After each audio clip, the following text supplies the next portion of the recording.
walk along the city streets. You used to walk along with me, and every step I take reminds me of just how we used to be. Well, how can I forget you, girl, when there's always something there to remind me? This is the Community Solutions Podcast. Jason Bradley, Andrew Richter from deep in the bowels of our underground lair, where we are preparing for a visit from the Chinese president. No, we're not. That guy can stay in China for all he we care can about. visit. I'd give him a piece of my mind. Would you? Well, I wouldn't mind giving him a piece of my mind. I hope he doesn't, as a communist who profits off of capitalism, I hope he doesn't expect like free stuff, because he's not getting free stuff here. No. He's getting as much as he gives his citizens, which is bupkis. Right. Well, I love how San Francisco is all of a sudden cleaning itself up for this. Yeah, I mean, Gavin Newsom said something like, well, you have your relatives over for Thanksgiving dinner, you clean up a bit. Yeah. So you're sweeping the garbage away when the Chinese come, but... Heck, they're sweeping the homeless away. Yeah, but for everybody else, that's just California right there, where $800,000 to be a homeowner. Yes. In California. And the guy literally thinks nothing's wrong with the state. Right. I remember, what year was it that I went to California? And I went up, flew into LAX, spent some time, stayed at this really nice place that was Santa Monica, just a few blocks up the hill, not even a few, 2 or 3 blocks up the hill from Santa Monica Beach, and then spent a night at the Hollywood Roosevelt. Hollywood was less than spectacular. But then driving up, went to Six Flags in Valencia, and then the next day went through I always draw a blank. Santa something. Santa Monica? No, further north. Santa Fe? Oh, no, that's... that's further east, sorry. It was up on the way to Santa Maria. I was going to Santa Maria, and then it's right on the coast. The show Psych was you never watched that. Never mind. I wouldn't. Psych is an 80s term for like giving somebody something and then not. No. Psych! This was an awesome show because it was a guy who lied about being a psychic, who didn't believe in being psychic, so that he could have a job on the police force. God, I have got to get into something like that. Yeah. Doing something like that. I always said, with Robert Tilton, Yeah. someday I'd pitch a tent and I'd create my own religion. Oh, boy. And maybe that's what I got to start doing. I just have to start doing that. Yeah. Anyways, I remember going and I picked up a real estate magazine, and a house my size, not the size of me, the size of my house, without a basement, because nothing in California, I don't think, Jay, has basements. what year is this? Do you remember about what year this was? It had to be 2008, maybe. Okay. So I used to go to California all the time when I went to Best Buy. House was $500,000. Yeah. How much was a round of golf? I don't know. I didn't get to golf. I did eat it In and Out a few times, because why wouldn't you? Just like every time I went to Vegas after that, I made sure to go to that one In and Out that's on the edge of the strip, Well, it's kind of like if you go to Chicago, you got to try a deep dish pizza. If you go there's just certain things. You got to have a Philly cheesesteak. You got to have a double animal style. Yeah. There's just certain things you got to have. And right. In and Out, I got over the name. I'm eating at In and Out. I got over that quick. And then, But anyway, so $500,000. Now, here's the thing. When I went to California, I went there quite a few times when I worked for Best Buy for 11 years. I was there. And I probably went there 7 or 8 times. And I could say Bakersfield. By the way, always something there to remind me. Naked Eyes. That's 1986. You're right. Wow. Look at that. I knew that. Do you know who wrote it? I have no idea who wrote it. Billy Joel. Burt Bacharach. Oh, really? Burt Bacharach and Hal David. And in fact, it says here that originally it was recorded as a demo by Dionne Warwick in 1963. It has that kind of... I could kind of believe that. It has like an older tune to it. If I can find it, I will put both versions up on the songs from the podcast playlist. So that's Dion and the Belmonts?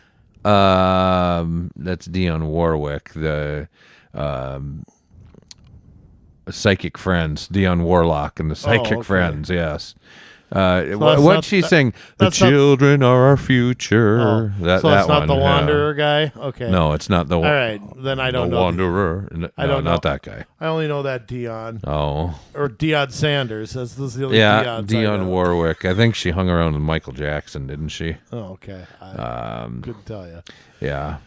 I'm pretty sure she did. Anyway, I was saying about California. Bakersfield, California is the biggest dump I've ever been to. I mean, Gary, Indiana's up there, but Santa Barbara. Sorry, that's where I. Oh, Santa Barbara. Yeah. Okay. I think it's Santa something. I was going to say Claus. Yeah. But yeah, Bakersfield, horrible place, awful. Yeah. There's only a handful of places I liked in California. I did like San Diego. Yeah. Then I don't know what it's like now. I was there in 2004. That's what because we were doing a big project. I hurt my back really bad, and I had to miss a few days of work leaving my hotel. It just happened to be the Republican convention was on that week. Right. I swear it was nothing to do with that. I really did get hurt. Really?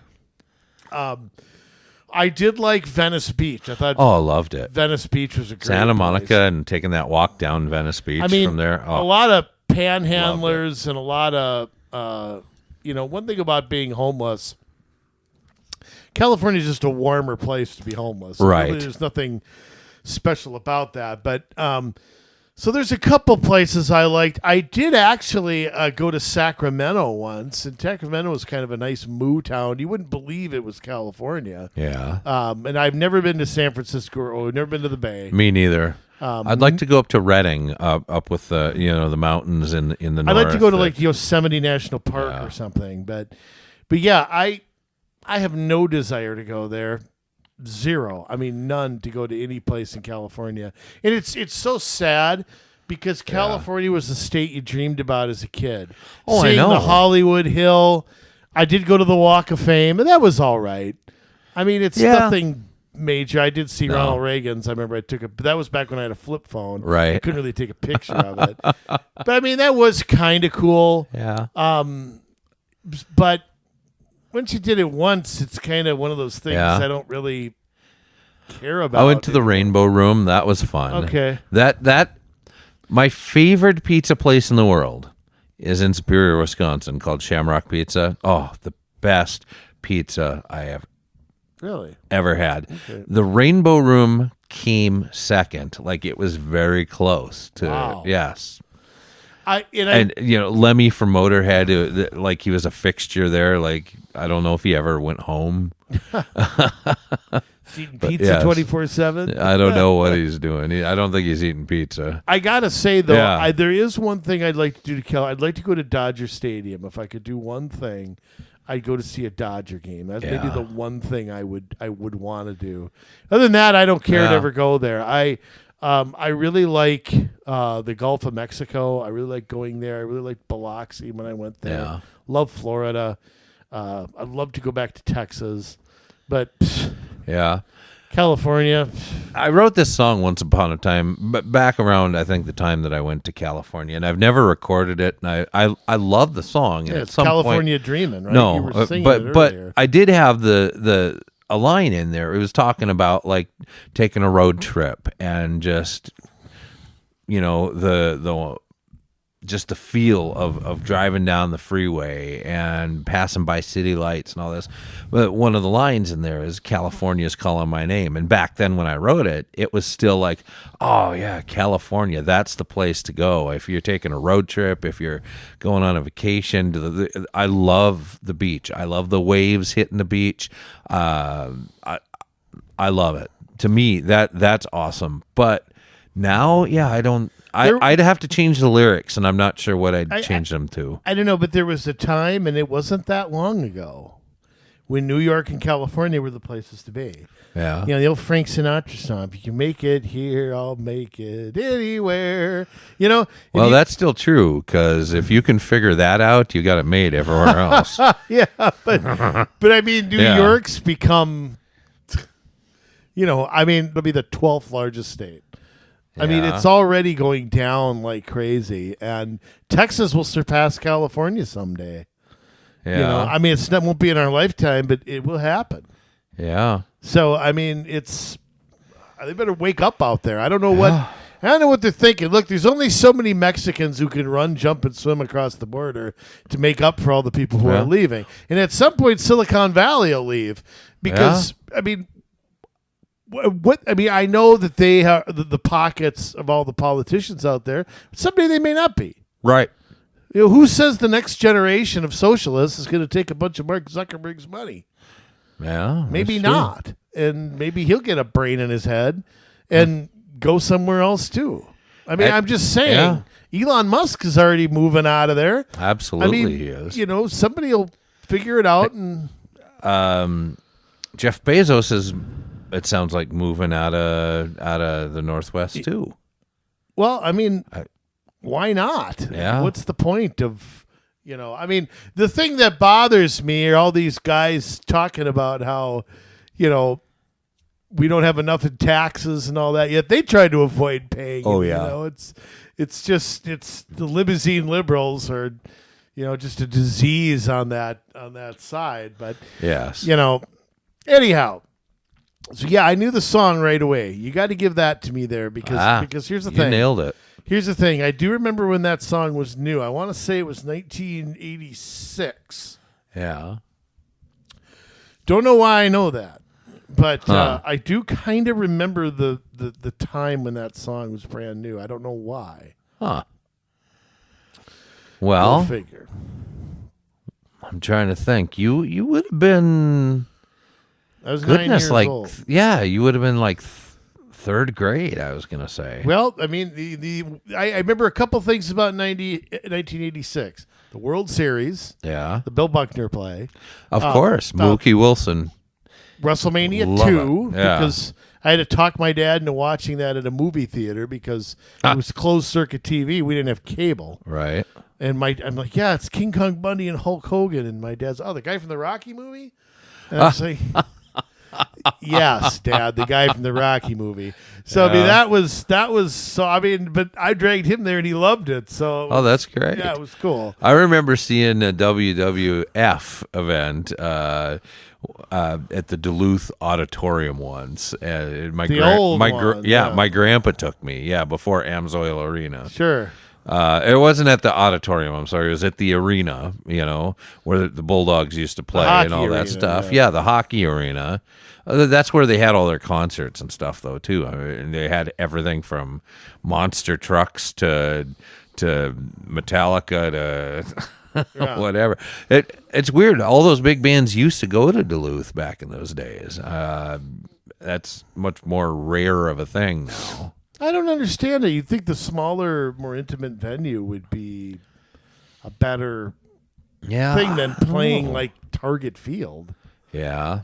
I don't know. The concert experience would be so much better. Like I remember going to Roy Wilkins when I was. Oh yeah, and that was a great venue. Yeah, it was a small venue. I saw the Brian Setzer Orchestra there, and they were great. I saw POD and the Deftones there. That was good. Okay, are they like the Crash Test Dummies? No, that was more like Sublime? Around like 2003 or 4, I think. No, I take that back. It had to be 2001 because POD's album Satellite came out on 9/11/2001. Tuesday. Yeah. Wasn't that something back in the day when you held with bated breath when a CD or a movie was going to come out? You know, it was Tuesday was always new release day. Yeah. Wasn't that something back in the day? Yeah. It's too bad. You know, I love technology, but I hate it too. I know that's just terrible. By the way, Jay, I got to say something here. We're here on our 299th episode, and we've kind of got a little bit of an announcement to make to people. And I want to preface this by saying something real quick. You know, we've done almost 7 years of this show. Yeah. Okay. Like in a month, it will be President 7 Trump's years. inauguration. I think it was the day before that we recorded show 1 in your basement. Yeah. It was that week. I can't remember exactly, but it was something like that. So it's been a long time. Yeah. And we've, throughout this time, I'm a believer in something here, and I'm going to get your take on this. You watch I'll compare this to a television show. You watch a TV show, what's your favorite family sitcom back in the day? Oh, goodness. Sitcom.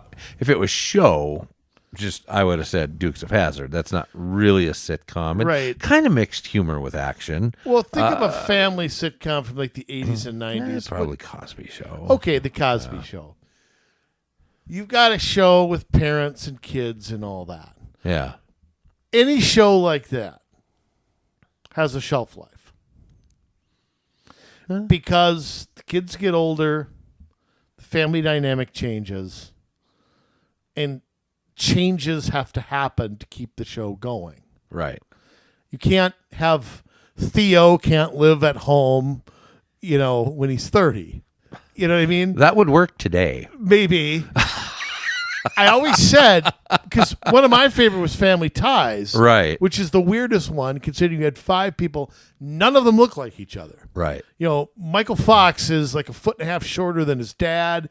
And Jason Bateman, she doesn't look anything like the other sister. Well, anyway. Justine Bateman. Right. Yeah. What did I say? Oh, Jason. That's her brother, yes. The Hogan family. Yeah. All right. Yes.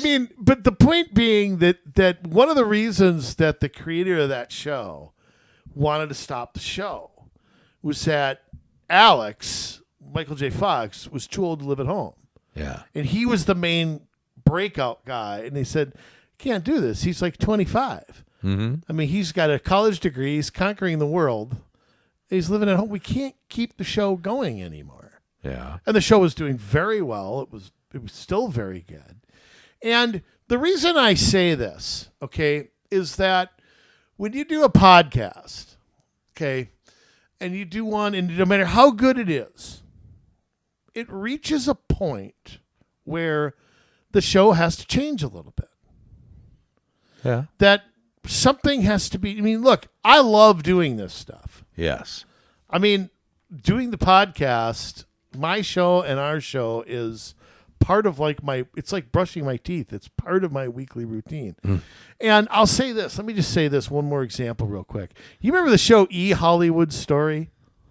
Yes. E! True Hollywood Never Story. watched it. Oh, you never really did? No. Okay. But I remember it. Long time ago, like in 2000, they did one on the show Three's Company. Okay. I liked that show, but I wasn't really watching TV when that show was on. I saw it in reruns, but yeah. And I don't know how many years that went, 7, 8, 9 years, something like that. And a funny thing about John Ritter, I always remember he passed away the same day as Johnny Cash. Mm-hmm. And I was working at Best Buy overnight, and they both came over the radio at the same time. That was kind of right before everybody had a cell phone and all that. Yeah. And you got instant news. But anyway, they asked John Ritter something. This has always stuck with me. Why I remember this, I don't know. He said, when did you know Three's Company was getting tired? It was still a good show, but when did you know it was getting harder to come up with new ideas?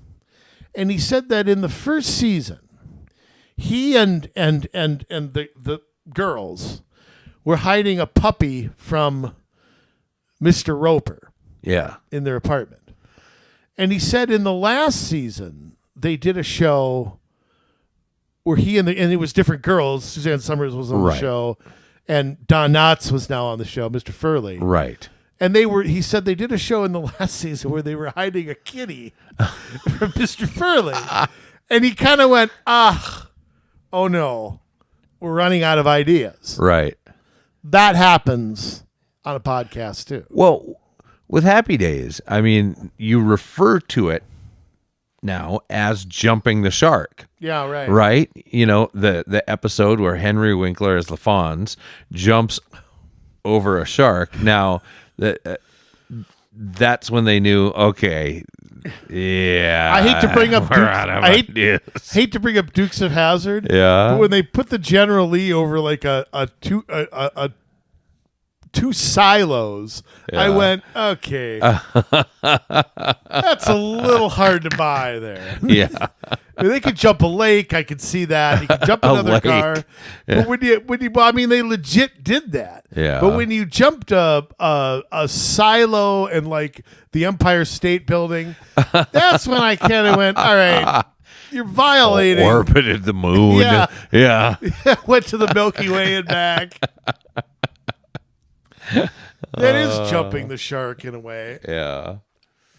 And it is kind of a signal, okay, you know, and I am so reluctant to say that because I love this show, but it's reached a point, Jay, and local government is something that I'm passionate about, and I know you are too, and we're going to keep talking about local government, okay? That's not going to go away.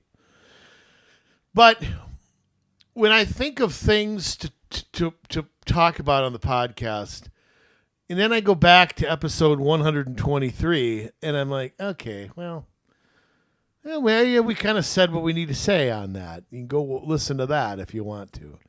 Go listen to episode 111 to hear us, you know, talk about Rebecca Knocker and John Elder's colon and all that stuff. I mean, you know, you reach a point where it's like the newness and the freshness just doesn't feel like it's there. And if I feel that way as somebody doing the show, I have to feel the audience feels the same. And maybe I'm crazy. Maybe that's not true. But things, look, you're either growing or you're dying. So something the era has to change here. And that's pretty much what we're kind of announcing to the world today. We're not going away. We're coming back, in January? Yeah. Celebrating my 24th birthday. Show 300. This is show 299. Right. 300 will come on in January, and we will get kind of I don't like calling it a reboot or a rebrand. No. I don't like those terms. Same show. Same show, same guys, but we're gonna get bigger on the show. And I think we have to. You know, the world's gotten smaller, we have to get bigger. So just you keep that in mind. I mean, the world has changed a lot. And not always for the gooder. No, you know, and this is the thing. The world has changed a lot, and from a global level, I mean, we've talked a lot on this show about how, you know, the local level is so important, but then when things can't get done at the state level or the federal level, then they try to implement it at the local level to get their hooks in. And now that's even happening at a world level where through ESG and things like that, they are trying to get their hooks in at a local level. So there's these problems, and some of them, you know, that we'll talk about are going to be just that, local problems. We're going to continue to talk about, you know, people spending too much money and you know, what Falcon Heights budget is or whatever, you know, the news is, but there are also bigger things at play, everything from, you know, a currency, an online currency, to what's going on with the World Economic Forum. I know we've touched on some of that stuff, but there is more at work than I think even we realize at this point. And if we don't begin to take ownership of our household, our block, our city, and begin to do what we can do to affect change, it doesn't matter if we sit here and have 30 shows on why odd-year elections stink. Right? I mean, that's part of the solution is that we need to fix that, and everything should be on an even year. And again, we'll probably not completely shut up about that because it's part of the solution. But we have to take a look at this bigger, what's going on in the world. I mean, whether it's what's going on with this Israel and Palestinian war, all of this has local implications, and we need to be able to prepare ourselves to do a better job at taking our cities back. Yeah, and I'll tell you what, with all, with to add to that, the state and federal government is also part of the city stuff. You can't ignore that. You can't ignore what they impose. You can't ignore what they try to impose. Because let me tell you something. What they try to do once, they'll try to do 2 times, 3 times, 5 times, 12 times, 100 times. There are fixes that belong at the state and federal government level as well. Mm-hmm. And also, let me just say this. When the subjects are limitless, okay, that's when the fun really begins. Because think about it. There is a way to tie almost anything to what's happening in your own neighborhood. Let me put it to you this way, Jay. Take this Hamas-Palestinian stuff. Yeah. The protests and the back and forth and all that. It's a national issue, but let me tell you something. There's protests in your own backyard. Yeah. They're your kid's school or college. I don't think this is something just happening at Harvard. No. I mean, bullying against Jewish students has gone up at St. Louis Park High School. Verbal bullying, verbal assault. That's something I don't know if we've mentioned that yet on the show. I don't think so. But it's happening. We've seen protests at the U of M. Yeah. Those are local issues. Big one in Minneapolis too. Yeah. I mean, I'd like to say I'm surprised at this stuff. You can't surprise anybody anymore. Yeah. What could surprise you right now? I mean, honestly, what could surprise you?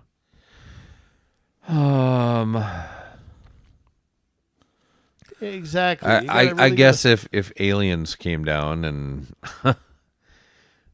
said, we created your civilization, and seeing as I don't believe in any of that, that might be a surprise. Well, politicians telling the truth could always surprise me. That would surprise me. I don't know about aliens, Jay. It's possible. I mean, you can't shut yourself off to everything. I've got a whole thought process on that. So really, yeah, you'll have to tell it sometimes. That's intriguing. Because, yeah. I've always wanted to talk religion, especially with you, because you and I don't necessarily come from the same street on that.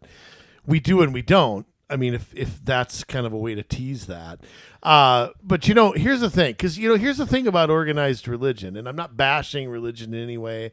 I'm not bashing people of faith. I personally consider myself a person of faith. Whether I'm a person of an organized religion or not is something different. However, I have always been just so intrigued by, maybe it's the person who perverts religion. Why does that person always catch my eye?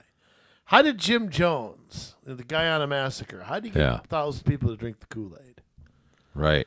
I mean, you could even put Charlie Manson in that category. I mean, how do they manipulate? How do they do that?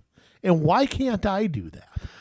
I mean, just saying. Oh my goodness. I'm just saying, the Waco guy and, how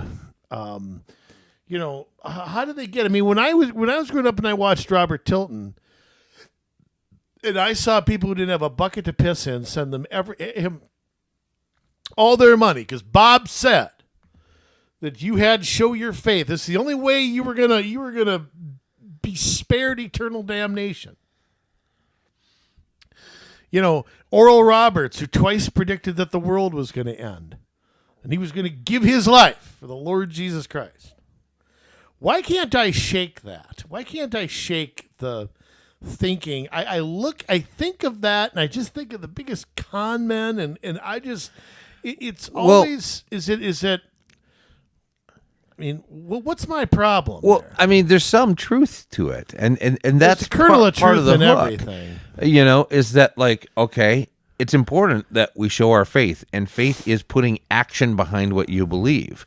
Now, does that always take the form of sending somebody a check when you don't have any money? No. Sometimes it's listening to that little voice in your head that says, hey, go talk to that person because their back has been hurting for 10 years and I want to do something about it. Sometimes it is, just saying, you hear that voice in your head saying, you need to take a right turn now, and then you find out there's a horrific crash down the road, there are things where you put your faith into action. And so there's a kernel of truth to that. It's just, they take that and, it's about getting me money, and not every preacher is like that either, there are a few that have taken some liberties with things like that. As far as the world ending, I mean, that if you believe in Christianity, there is an end to the world, that at some point Jesus Christ is going to come back and put a stop to all of this tomfoolery around us. When that is, none of us really know. We can read what he said in Scripture. We can read what the prophet said in Scripture. And we can try to interpret that, and it sure looks like it's a heck of a lot closer than it's ever been. However, we don't know exactly the time, because Jesus even said, that he didn't know when it was going to be. As a man on earth, he obviously up with the Father. I believe he knows that, but it just as parts of so there's truth, in that there is going to be, at some point, things are going to get so bad that there's going to have to, good Lord's going to have to put a kibosh on it. Okay. But I'm going to stop you right there. Yeah. CJ, this is what I'm talking about, how you and I could go on the road. And you and I could set up a tent. Yeah. Okay. And we could do that. You and I could do this. Yeah. You and I could tag team and do a preacher thing and get our own following, that follows us all around the country or something like that. I'm convinced you and we'll take all their money. Because that's how they show. That's not why I do this. Yeah, but it's why I do it. Because they show their faith. I think I would probably lose my license if I did that. I don't think that would be acceptable behavior. I'm just saying we could. If we wanted to screw the political world, and it's just, I can't solve those problems. And just, go off and... Believe me, the religious problems are just as bad. You're not going to be able to solve those either. I hear people say a lot of wars are fought over religion. That's kind of been true. Yeah. And it's a little bit true still. But do you think that's true? Like in the 20th century, do you think that was true? Or do you think it was more money men manipulating and all that kind of stuff? Well, I think there's a lot of both, I think, again, not all Muslims, but there's a sect of Islam that are true believers in... Yeah, they fight with each other a lot. And they've been going at it since, 1400s or earlier, right? And, BC. Well, Islam kidding, didn't exist back then. But yeah, I mean, there are things that have been, people fighting over this or that for a long time. And religion is one of those things where people who abuse it use it to control people, and whether you're looking at what happened with the Inquisitions with the Spanish, or whether you're looking at what is the Muslims did in response to some of that stuff. In spreading out their empire through the Ottoman Empire, and you see the spread of Islam into Spain and into other places. Very much, it's about taking over what was a Christian church and building a mosque on top of it, and so it's been going on a long time. Western Europe are going to be majority Islam countries someday, if they don't wake up and start having babies. Yeah. Well, and how about godless countries? I mean, one of the things that's Europe now. Yeah, but the communists, one of the things they did when they took over, they made a conscious effort to make the state the god. See, people, this is my theory on this. People yearn to have a god. I think we're created that way. Yeah, but I mean, I think even I've always said, somebody asked me one time, why do you think so many environmentalists are atheists? And I said, it's simple. Mm-hmm. The Mother Earth is their God. They want a God.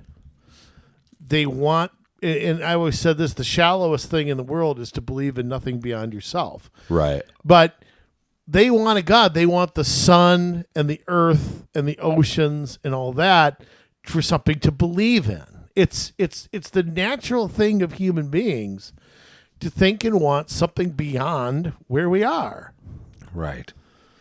Well, and if you look at the animistic religions, it's a lot of that, where you're worshiping the sun, you're worshiping the moon, you're worshiping the god of the harvest, or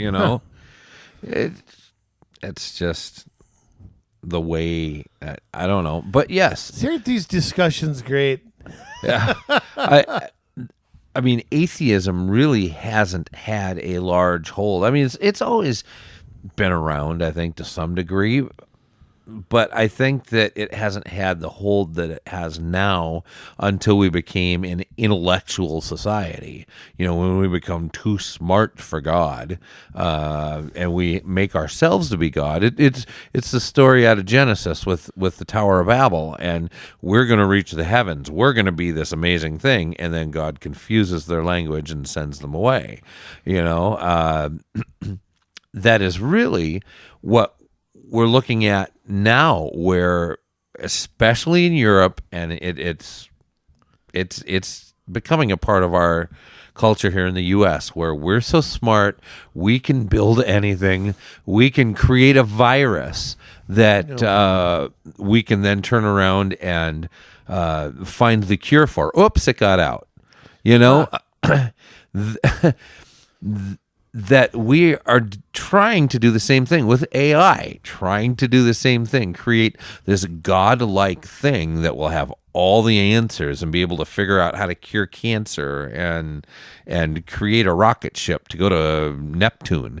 It's where we put knowledge and take God as being the governor over that, to keep us humble, to keep us doing the right thing and living moral lives. You take that governor off, and all of a sudden we start to do things that are immoral in order to prove that we are like God. Now, it always reminds me of a line that Jeff Goldblum said on Jurassic Park.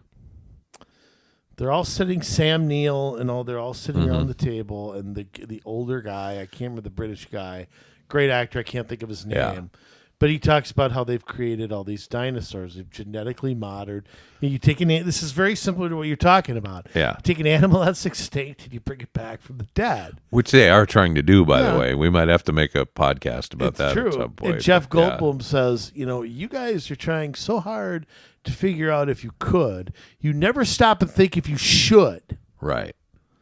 There's never that. There's never you talk about the voice in your head of, should we do this?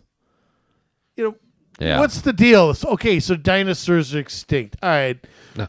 What's the fascination with bringing them back and having them eat people? I don't, I'm just saying, is there ever a thought in somebody's head about, gosh, should we do this? Right.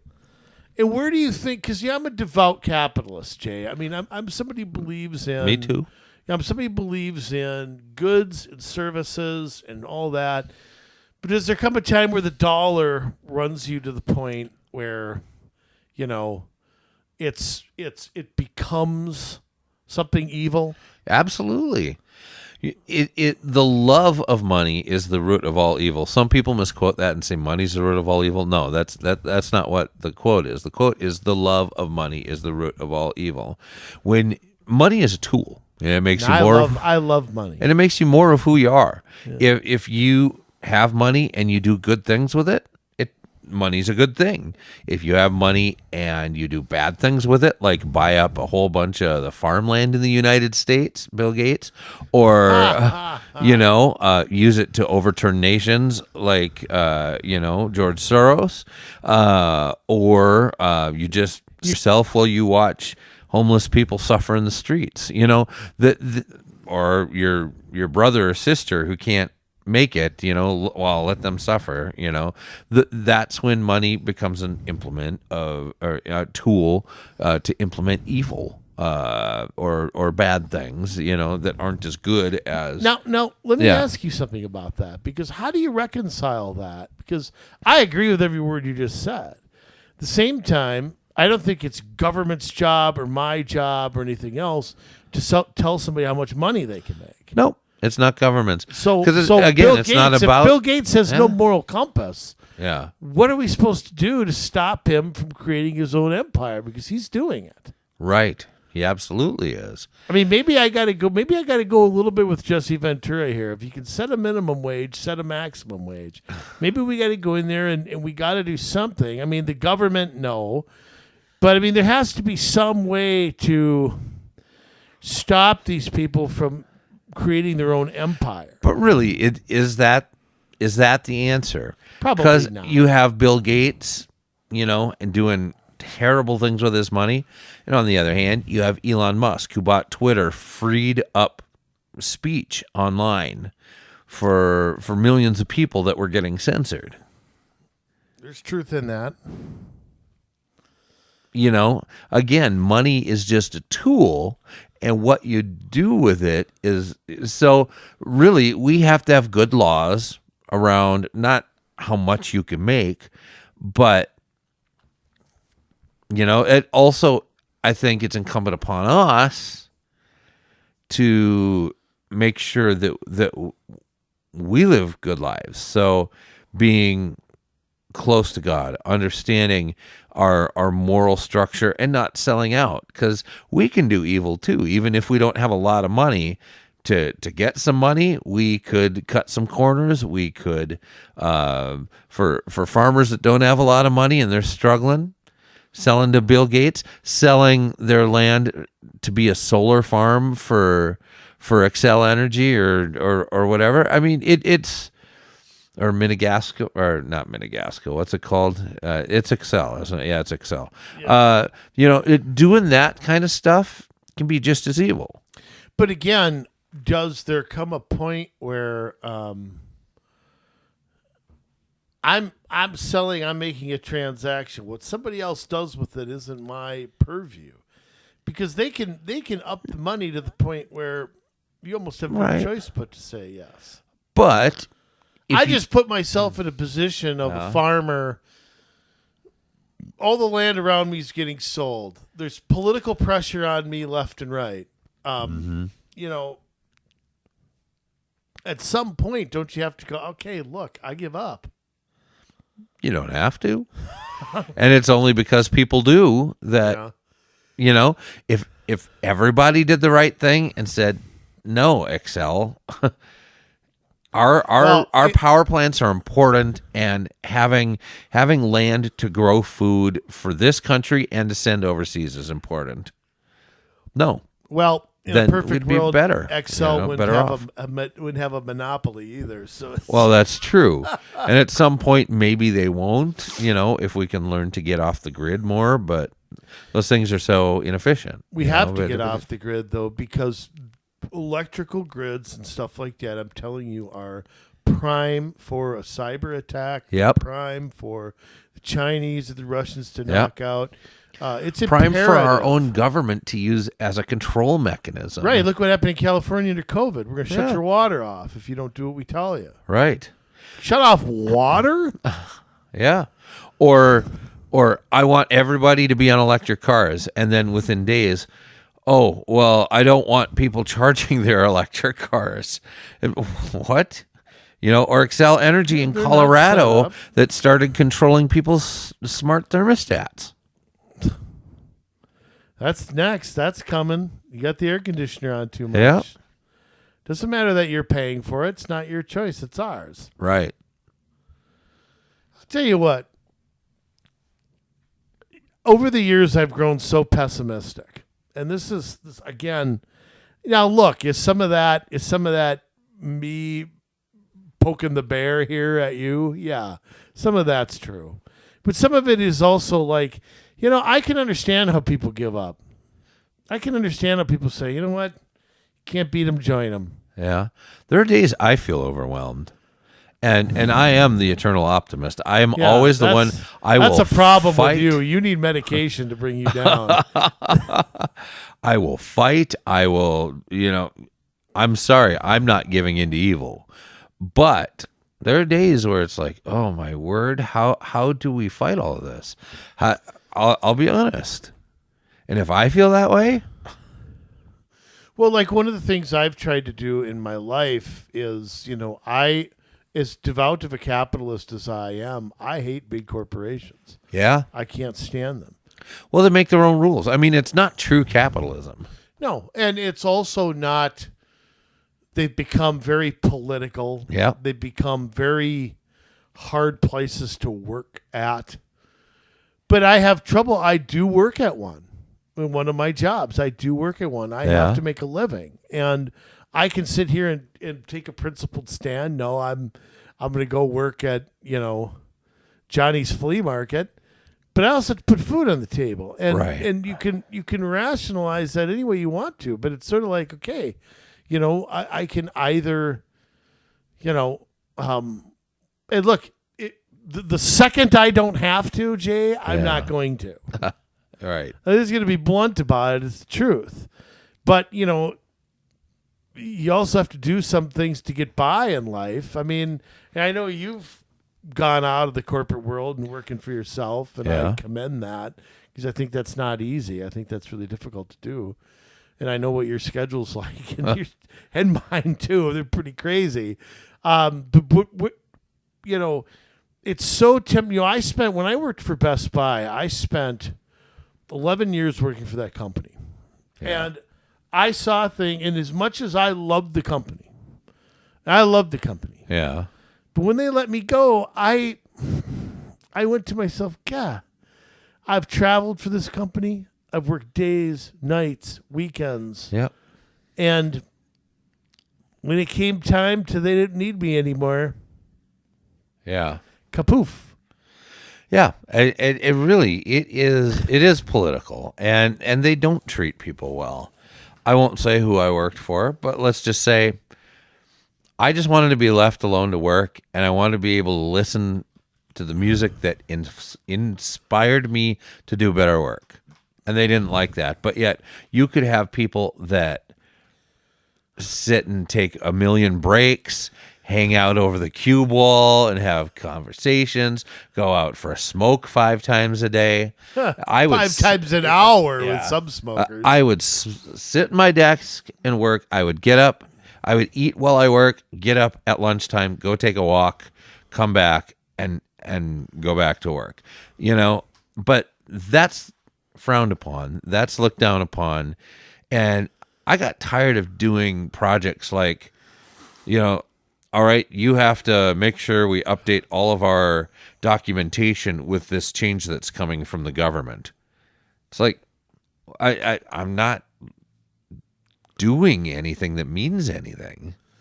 How does this help anybody? How does this affect somebody other than puts more regulation on them? I couldn't do it. Yeah, it's weird you say that because for years and years and years, I thought I was doing something that was making a difference. Yeah. And maybe I look back, maybe I wasn't. Maybe I spent those years. I got to travel and see the country. Yeah. But I will say this. Did I really do anything that changed? I used to, when CDs were a thing, spent a lot of money at Best Buy. And it influenced me. It helped me become a better songwriter. So. Well, that's okay. I'll take it. All right. When people buy their refrigerators and other stuff they need, I guess that's true. Yeah, whatever laptops and stuff people kind of need nowadays. But it was so unfulfilling. And what I remember about that time, I hate saying this because it sounds so bad. We had a CEO. This guy's name was Brian Dunn. Good guy. I knew him. When I started there, he was a district manager. And he kind of got forced out. I mean, I hate using those terms, but he kind of got forced out. And when he left, he cashed out his stock options, which I don't count that because he had to buy those and all that. Stocks can go up, they can go down. But when he left, I mean, he had a golden parachute of 8 figures. Yeah. When a new CEO came in, some guy from Sweden, this Hubert Jolie guy, he got 8 figures to come in. Huh. That was around the time they cut my job. Yeah. And I kind of wanted to just say, okay, don't tell me you don't have the money to pay my salary when I'm making Right. 1/500th of these two guys. Yeah. And that, unfortunately, is where we are with corporate America. They could pay anything they wanted to, and they just will not do it. Now, Yeah. I understand that they have a fiduciary responsibility to their investors. I was one of them. I owned Best Buy stock too. I get that part. Yeah. But you can be better than the next person. You can pay more than you are. You can do it. You're choosing not to. Unfortunately, the environment has changed around the world, because I mean, you can't just say in United States business practices, because things are so global now and tied together that really and I don't even know if they realize this and that it's a conscious thing, but it really has become about stripping away the wealth of the middle class. I mean, how can we get every last penny that we can get? Yes. And I do think they realize it because they are making it global. They're the ones that are shipping plants off to other countries. Our government is the one regulating them out of the country. Right. They know damn well what's going on. They maybe even planned it that way. But yeah, you're right. They want us all to be their serfs. And Yes. I, for one, won't be one. I'll die trying climbing up that hill. That's one thing I won't do. Right. Is be their Me serf. neither. So, I mean, yes, they realize it. Yes, they know it. And it makes... The thing I hate about it is people don't understand that that's not capitalism. And I have a hard time. It's like I'm like I said, I'm a devout capitalist. Yeah.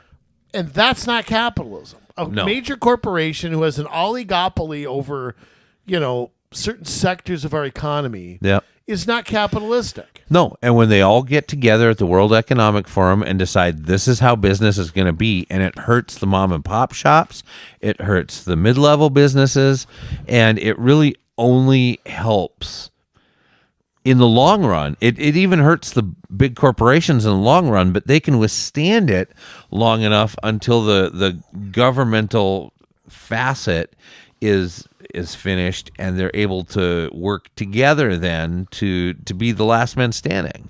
And let me bring local government into this. Who's going to get a tax break to go build somewhere? Is that Joe's barber shop? No. No, is that Grandma's knitting needles? Nope. No, we all know who that is. It will be a huge corporation that claims they're going to come in, they're going to employ people in the city, they're going to bring wealth to this, they're going to bring blah, blah, blah. That's and guess what? They're going to get TIF, they're going to get tax abatement, they're going to get all those goodies to come in there under the guise that they're creating jobs. And sometimes it will be the smaller ones. On occasion. Case in point, Robbinsdale, and let's reach back into the annals of community solutions history here. Go into the archives. Yes, go into the archives. I don't remember what episode this was, but there's a certain restaurant in Robbinsdale called Travail. Travail is very popular. It was featured on some Food Network show. I don't pick one. I don't know. I don't think it was Diners, Dives, and Drive-Ins. I think it was Rachel Ray. I don't know. Yeah, that might have been it. Rachel Ray or something like that. Maybe it was that Andrew Zimmer show, Extreme Foods. I don't know. Anyways, I went there once, ate there. Yeah, no big deal. It's one of those places where it's about the presentation. Don't show up hungry. Unless you want to spend a ton of money, because they give you they'll put like 2 pieces of celery and a bunch of squiggly lines of sauce on the plate, You want bananas Foster for dessert, and they try to talk you into foie gras, which is goose liver. That actually happened, so I'm not over exaggerating. But anyways, they wanted to move out of where they were at. They happened to get a very nice deal from the city of Robbinsdale because they were popular. People came from around the cities to go to this restaurant because it had been on the Food Network and everything else. And now they have gotten other. We know that Robbinsdale has acted as a bank and lent this corporation money to build more restaurants within Robbinsdale and move around where they are. But yet we see Robbinsdale Farm and Garden. They didn't get any money. They just went out of business. Yeah. They didn't get help. Now, granted, as a musician, I really like having EMI that close to where I live. But I don't think that what happened to Robbinsdale Farm and Garden is probably the right thing, unfortunately. But nobody should be getting the help. It shouldn't be, we're going to give Travail all of this help, all of this money. We're going to help them get, what they need. Jay, but we're not going to help this business over here. Okay, but I'm going to stop you there because this is where it gets touchy to me. You want to help no businesses, that's fine. However, one thing government has not taken any accountability for is some businesses have gone out of business partly because of government policy. Yes. And because, I don't know that that's what happened with Robbinsdale Farm and Garden. I'm not saying that. But my guess is their taxes went up every year. Their roads probably got worse every year. Some of them probably weren't kept up. Crime probably went up in Robbinsdale, I'm guessing. There were factors that government didn't solve, didn't care about, didn't promise to do, and didn't do that affected these businesses. Right. So that's where, you say, well, they didn't help one, but they helped another. Should they be helping at all? Shouldn't they have an agenda that lets all businesses succeed and not pick and choose the winners and the losers? Absolutely. One thing that any city can do, here's the thing. It's expected now that when a business is looking at setting up shop in your city, you roll out the red carpet. You give them the TIF financing. You give them tax abatements. You do everything you can to give them a break so that they get all this. You let their dog hump your leg. Whatever. However, I believe that if you didn't do those things, but you cut regulations massively to make it easier to open a business, easier to run a business, that you would have businesses come to your city just for the headache that you save them. How about the startup kit for what your business needs? Yeah. Every permit that's required, no surprises, about surprise inspection or, you can't open until this corner of cement is an inch higher. There's all that crap that they try to pull too. Yep. So there's a lot of things they could do, no doubt about it, but I think much of it's monetary. I think much of it is, the more you take, literally the less people have. Yeah. And I just wonder if we're at a point where you talk about the war against the middle class, and I do think that that's going on. I think it's being fought by a political oligarchy that's not red or blue. That's my opinion. Yeah. But it's several faceted. It's the printing of money. It's the sending our jobs somewhere else. There's so many elements to it. It's like an octopus strangling us. Yeah. It's just I don't know. I got a lot of respect for people who make it. And I got a lot of respect for people who raise families. It's got to be tough nowadays. My grocery bill's bad enough. I can't imagine adding 2 or 3 more mouths to it. Yeah. I mean, I complained about getting cat food. I mean, I don't know. I had a buddy in high school who was a goalie. Yeah. And I know what it costs for him to be a goalie. I wonder what it costs today. It's a lot. Some poor kid to be a goalie now. It's got to be like 3 or 4 mortgage payments a year. My youngest, not in hockey, he just had football season. It was, I believe, $700 for him to buy all his pads and cleats and. You're kidding? No. Oh my goodness! I remember when I joined, when it was $35 for me to play basketball through high school. 35. I don't know what it is now. I don't want to know, because what you have to pay and then what you buy in shoes and all that. Who knows what the hell it is. Oh, that's the thing. Jordans are what, $250 or whatever, and it's. You got to have what everybody else has, right? Oh, of course. I remember pooling my lawn mowing money to buy a baseball bag, a bat bag. Yeah. Because I wanted a bag because everybody else had one. And I usually wasn't like that. Yeah. And I was tired of carrying my bat around. I was tired. I got that as a birthday present. I was tired of carrying my glove and I only wore one bat. I hated batting gloves. Yeah. But I had to wear one because my bottom hand, I'd get a cut and markers from my bat from it. Yeah. So because I liked a certain kind of grip, and that would kind of dirty and cut my palm down here. So I wore one. But yeah, I had to mow a bunch of lawns to get my bat bag. It wasn't that expensive. I bought it over at All Star Sports, over by New Hope Bowl there. That was the place to go back then. Right. Everything you wanted was right there. So I don't know. I mean, it's I tell you what, I mean, when does the inflation bubble stop here? Because at some point it has to burst again and either go one way or another. Because you can't keep, I mean, the BS from Washington that we've reduced inflation. Yeah. That's only true if you don't count gas, you don't count homes, and you don't count whatever everything we buy. Yeah, everything that's a necessity. Yeah.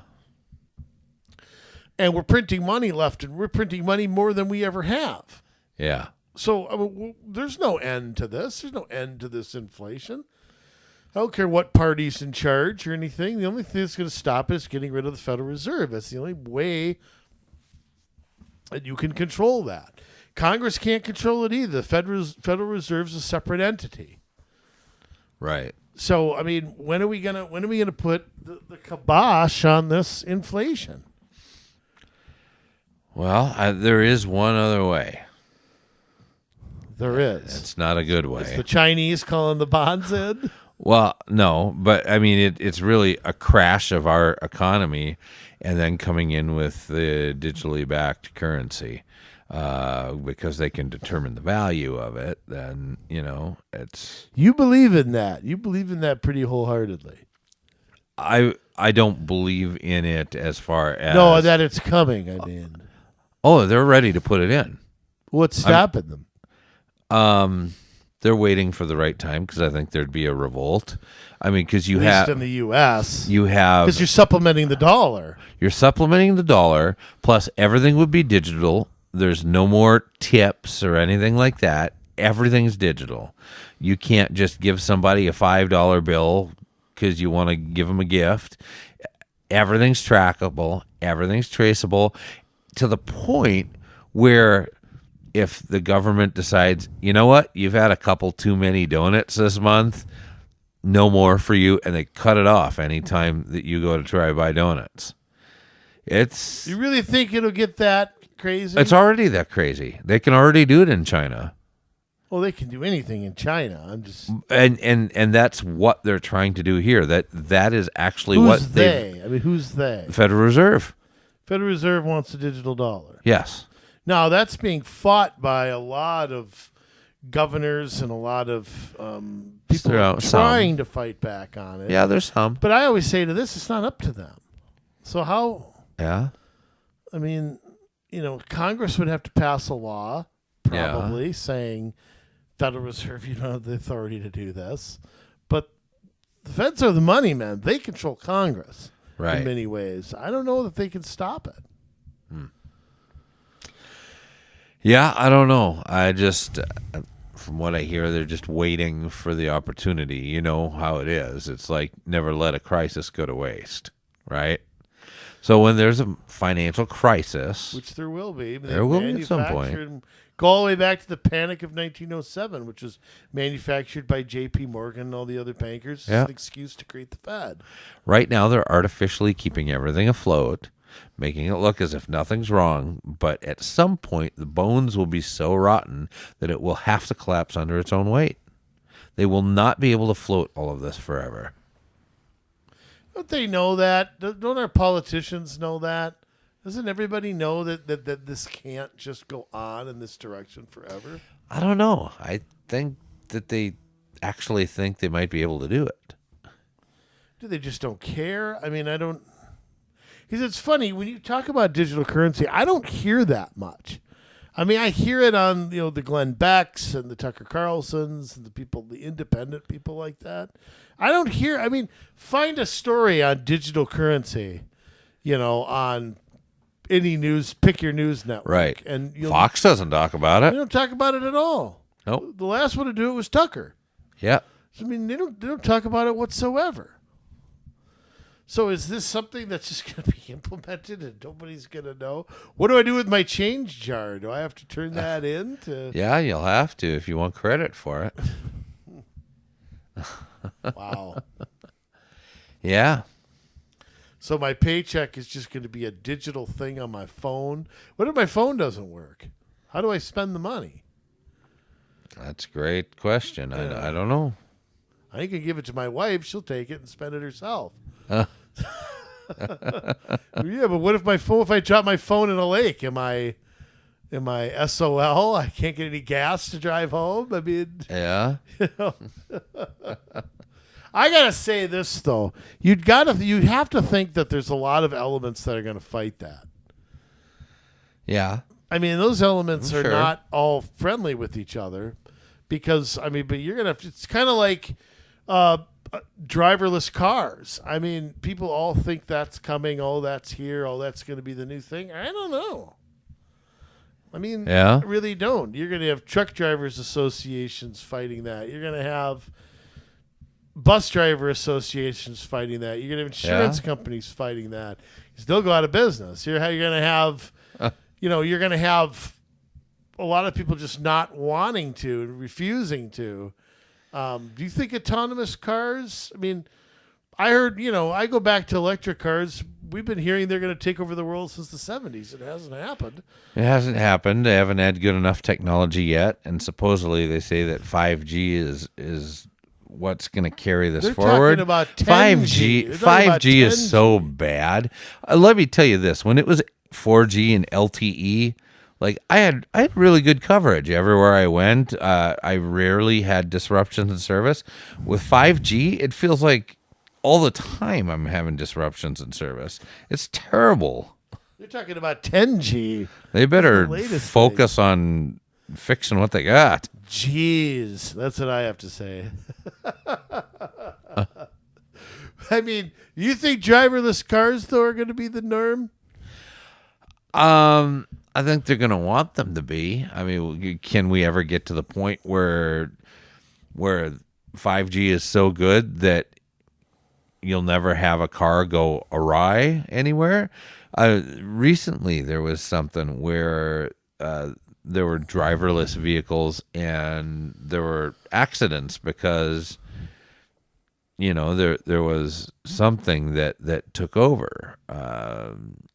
Didn't read the signs right. It was an alien. So I don't know. I think they want to go that way, and I think there's a lot of companies that would be more than happy to see it. Your Amazons, your DoorDashes, all of those type of things. Yeah, Amazon's just not making enough. Right. They're just not making enough money. They're just not. I mean, they might go out of business if we don't have that. Right. One can only hope. As I sit here and check for an Amazon package on my my email. Anyway, Jay, this is the kind of discussion, that we want to have more of. This is the kind of thing that we want to expand to. World Economic Forum is a great thing with that. The Great Reset, all the things you're not hearing about. Yeah. And we have to to go back to the podcast. We have to expand that stuff. We're just going to have to.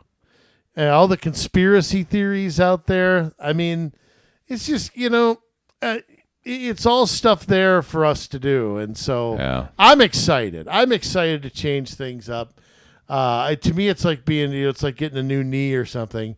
I'm happy about it. I think everybody's going to enjoy hearing us go above and beyond what we've spent 298 episodes doing.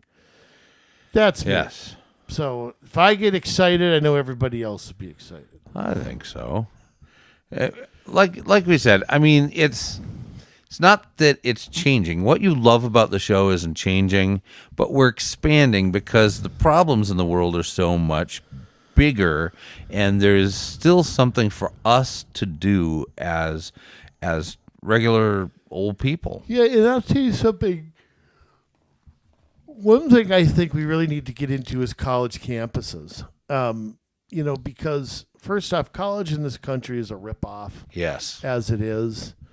I always tell people, get a job, learn a trade, do anything but go to a 4-year college. Right. Horrible advice to tell people. Not really. Well, but I mean, it's also... There are those doctors and lawyers. I always come back to do what you think you should be doing, do what you're passionate about. But, there's alternatives to getting in debt. There's community colleges. There's there's online options. There's way more choice than there used to be. Don't take out debt for the next 30 years if you don't have to. Yeah. However, what's going on right now on college campuses is just... you can't surprise me with anything. I am surprised, though, at how blatant all this stuff has become. Yeah. I mean, it used to be that some of this stuff was kind of done under the radar. Some of this stuff was done at cocktail parties. Some of it was done at a faculty meeting. But it's being done, what's going on in our public schools with, you can't read Huckleberry Finn, but you can read a book about 2 gay penguins. I mean, there's the culture war is as strong as it's ever been. And I get the feeling every day that it's being lost by, quote unquote, the good guys. That's just my opinion. I don't know. I think, people have spoke out against colleges, but nobody's really done anything. And again, it's where the money men, I go back to the money men. As long as the money men keep cutting those checks, Jay, as long as the rich people keep giving those, what do you call an endowment or an endowment or whatever, well, as that keeps happening, this isn't going to stop. I mean, it's just not. And so, it's unfortunately just a problem that these young heads of mush are just exposed to that all the time. Yeah, that's true. I mean, you've had kids go through college. I mean, yeah. And you got another younger kid. I mean, what how much do you have to monitor all that? I mean, do you see it? I mean, do you see it all the time? Yeah, I don't know. As far as having to monitor it, I don't know. Things are just crazy everywhere, though. Yeah. And where are you going to go that's going to be different? I know. And you hope to be able to create some of those things, but they still play within some of the same constructs. I mean, you look at, Twitter, for example, they decided to go away from the model of censoring, and Elon Musk has opened that platform up so that anybody can have a voice. But there's still how many other different social media companies, and there's still that oversight. There's still that censoring going on. There's still the shaming. Even with Twitter, they try to do the shaming. It's not the same, and it's usually just kind of overlooked. But, I don't know, political free speech is just... how many people just don't understand what free speech really means? A lot of them. It's just this whole perversion. The Second Amendment's been perverted. I mean... Yeah. I don't know. Yeah, and those are important discussions that I think we need to have as we move forward with this. I mean, what is really the First Amendment? What does it mean, and how can you live it out daily in your life, whether you're at work, whether you're talking to your school board, whether you are... it's something that we need to do. I hate to say this, too, but I always go back to a book I read by G. Gordon Liddy. It said, when I was a kid, this was a free country. Yeah. His whole point was, if you don't know freedom, you never lost it. So if you're 20 years old and you've grown up in the digital age and you're used to censorship and you're used to the government deciding who can speak and who can't, labeled non-essential, you don't know another world. Right. You don't know what it was like to live with communism as the main enemy. Yeah. Not as something we're drifting towards. Right. So it's how to reach those people is, I don't know, it's a challenge. It is, and you look at the 60s, and this maybe is a great show topic too. See the kinds of things we're going to talk about in the next year? That in the 60s, you had a group of hippies that said, don't trust anyone over 30, don't trust the man. They all became 30 and figured out how they were going to take the system over, and they want everybody to trust them. They want everybody to listen to them instead. And in fact, they've coerced them into it and tricked them into it because they provide a slanted and skewed view of things that's not true. And so you have this whole change of a paradigm where it's like, don't trust anybody that's in charge of things, and then we're going to go take charge of things, and you'll trust us. I mean, it's not a good idea. No, for sure.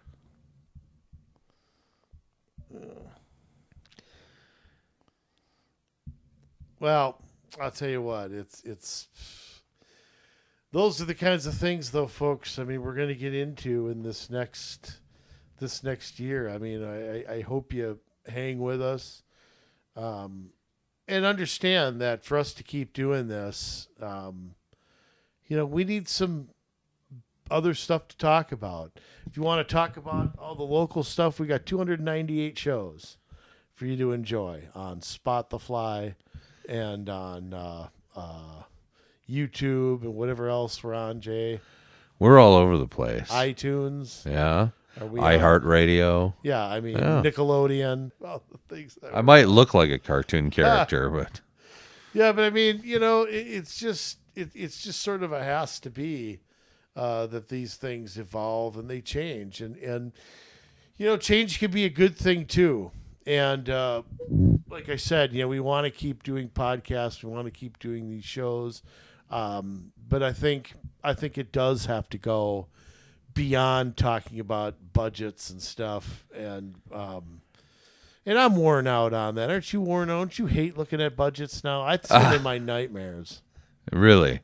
Yes, because I know what's in it before I look at it. Right.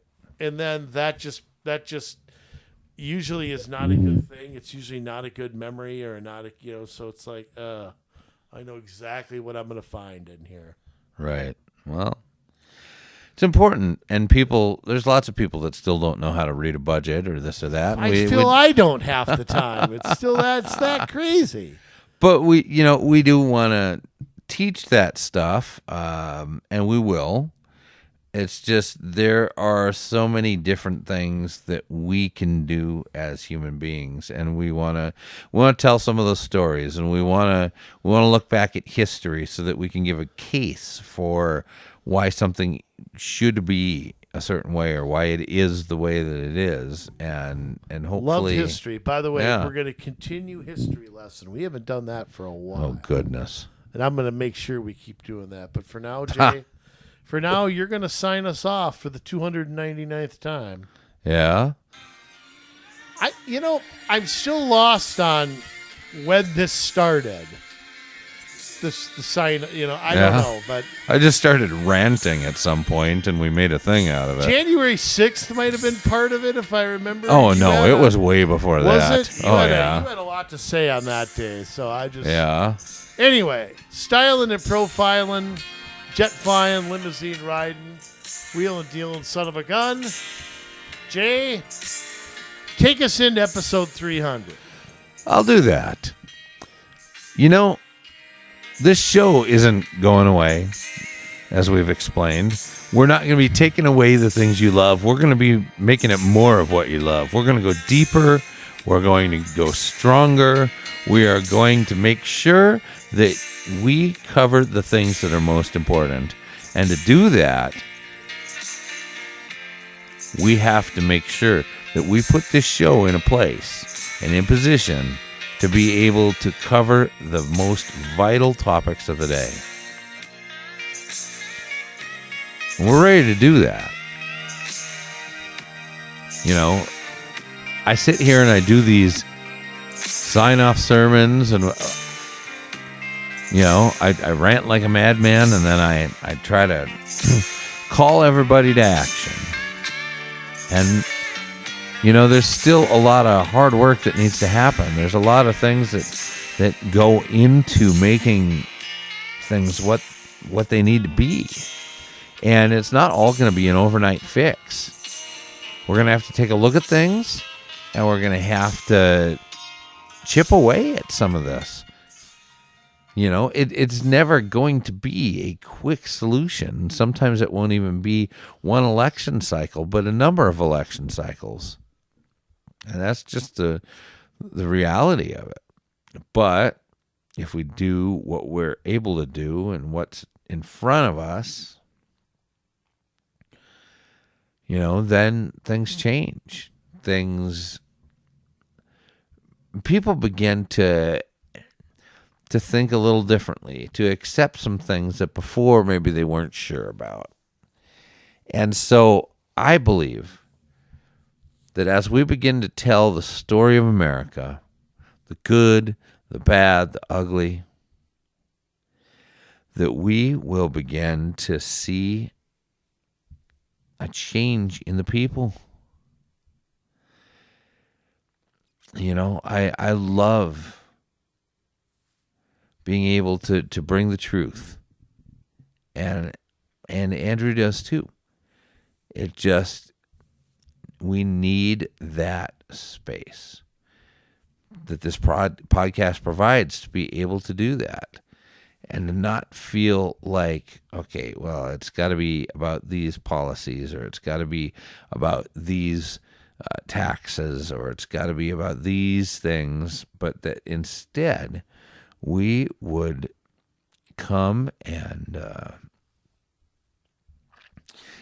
provide you with something that's beneficial, that we would come and provide you with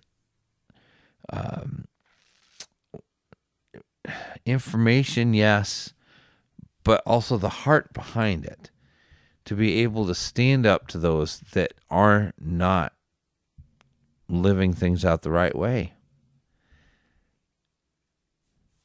So I just ask you to hang on. Hang on for the ride, because we're going to double down. We're going to make things better than they were. Not that they were any bad to begin with. But we just want to be the one that you turn to week by week by week by week. Because well, there's millions of shows that talk about federal issues, millions of shows that talk about worldwide issues, millions of shows that, well, maybe not millions, let's say hundreds of shows that discuss state political issues. They very rarely get down into the local stuff. And they very rarely help you understand why it's important to believe a certain way. You know, it's been a pleasure to do this. It has been an absolute honor to be able to bring you these podcasts week in and week out. And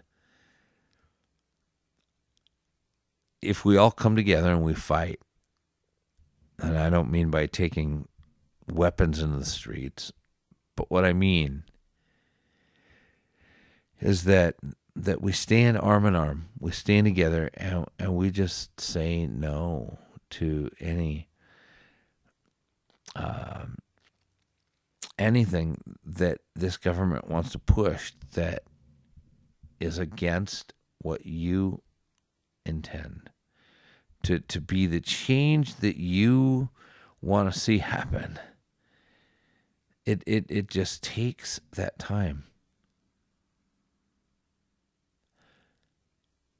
So walk with us as we step into season 8.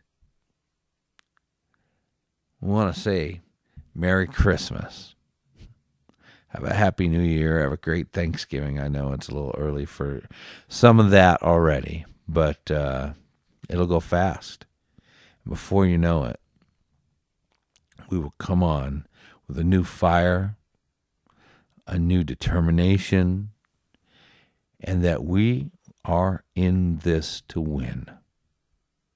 And we hope that you are too, and that you will please us with your listenership, as it means the world. We wouldn't do this if nobody listened. So we thank you. We love you, Minnesota. And we will be back real soon. But now it's your turn to get to work.